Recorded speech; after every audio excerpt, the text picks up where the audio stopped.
Is watching health influencers on social media have you overwhelmed and feel like you'll never be healthy and you can never successfully live a normal, healthy life? Possibly. I can understand why. I came across a video the other day of a doctor who I greatly respect, and I was watching his information and everything he said scientifically. I was like, this is great. I love it. It was spot on. He was speaking about metabolic health and cholesterol and lipid profiles, stuff that I'm really into, stuff the Massoud Method is into, and everything was spot on. It was great. And I'm going through his clips, and then he's being interviewed, and then the guy asked him, like, well, what does your day look like? And this is where it can get really slippery because as I'm listening to this day that he went about kind of just adding everything into his morning turned out to be like he must have started it at 3 a.m. and by 11 a.m. he had a 24-hour day. I don't know that that was accurate. Maybe that's what his ideal day looks like. But I can tell you as a physician treating patients, that's not how it goes. It's not possible. If I was the average person watching that, I would just kind of give up and be like, I'm never going to be able to do all that stuff.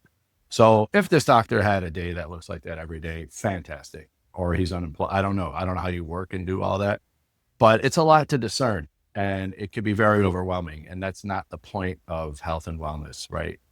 The point of health and wellness is to find practical ways to live healthy in a very toxic world, which is what Massoud Method is about.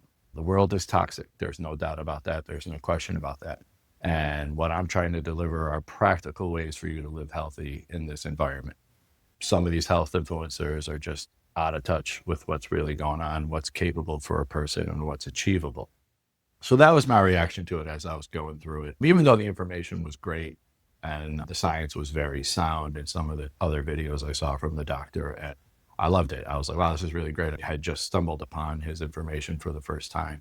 But as I went through the stuff, I was like, well, this now becomes like an ideological kind of world that the majority of people can't live in. If you have kids, I don't think I need to explain what it is that people have as the obstacles for achieving the perfect day of health and wellness. And there is no perfect day for anyone ever regarding anything, right? We all encounter things from a psychological, mental, physical, chemical, biomechanical aspect. We're always under some form of stress.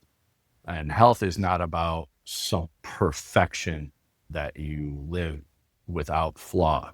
That's just not possible. It's the reason we have an immune system, because we have to overcome adversity and overcome obstacles. It's the reason we have higher cortical processing centers, so we can take control over our life and be active in our health manifestation.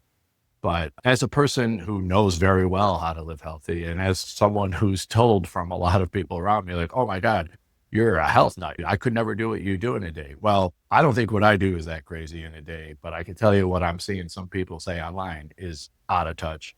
And, hopefully Massoud Method could be a resource for you to kind of live a balanced life and get the key things you need to be healthy, and also not feel like you have to shun the outside world because there's no time to breathe or be happy. So with that said, Massoud Method is here trying to give you healthy advice for living in a very toxic world. And we're doing that based on maintaining structure, energy, and chemistry of the body. And if you got those three things down, there's some room for a day that's not perfection. Be well.